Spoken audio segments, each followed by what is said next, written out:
A lot of times, as a pastor, I get asked questions in regards to what the Bible says and what different terms mean. And many times, a question that I get is how can the Bible say that I'm a sinner? Or how can another Christian say that I'm a sinner? I'm actually a really good person. So, what does being a sinner even mean? And I think what happens many times is when we talk about sin, we put it in terms of things that we already understand. So, we put it in terms of doing a bad deed. And if we do a bad deed, then it makes sense the way that we would fix that is we would do a good deed.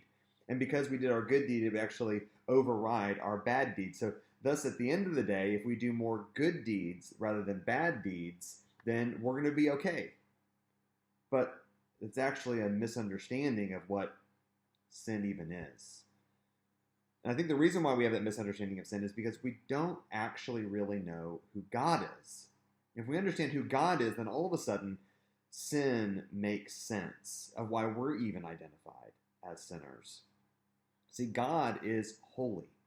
And what I mean by holy, that word actually means to be set apart. God is different than us. God is above us. God is powerful, creator. He is all of these things. He is different than you and I are. It's not just that he's different than us, it's that God is also the source of all good things. He's the source of life, hope, justice, mercy, forgiveness, love. And so sin is our rejection of God. We, in essence, put ourselves in God's place and we decide what is right or what is wrong. It's our standard that we judge by, but it's not God's standard that we follow. And so, based upon our choices and lifestyle, what we actually do in our sin is we say, God, we don't want your ways. We want to do our way. And so we separate ourselves through our sin. Well, what this functionally means then, that if we separate ourselves by our sin, then it means that we are separating ourselves from the source of all these good things. We're separating ourselves from God. And so that means that we're separating ourselves from love and grace, compassion, justice, mercy, forgiveness, and hope.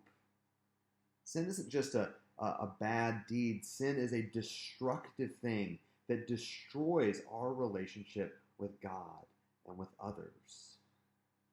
And sin, at the same time, is also one of the most empirically verifiable facts of the world that we live in. We experience it in ourselves as well as in our world. And yet it's also the thing that we work hardest to repress and pretend like it's not an issue at all. And the reason why is we don't want to look at the evidence. Because if we begin to really look at the evidence, then we realize that we have a huge problem. One that is so much bigger than you or I could ever fix. And that means that we don't really like our diagnosis. We don't like our condition.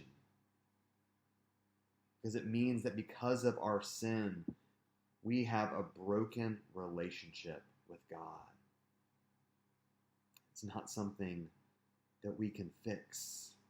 Because it's not about good deeds and bad deeds. It's about the fact that we've rejected God himself. But the good news is that even as hard as the diagnosis is, the diagnosis points to our course of treatment. It points to the cure. And that's why Jesus is so important. It's why we also have to understand the Bible isn't being judgmental. It's simply stating who we are outside of being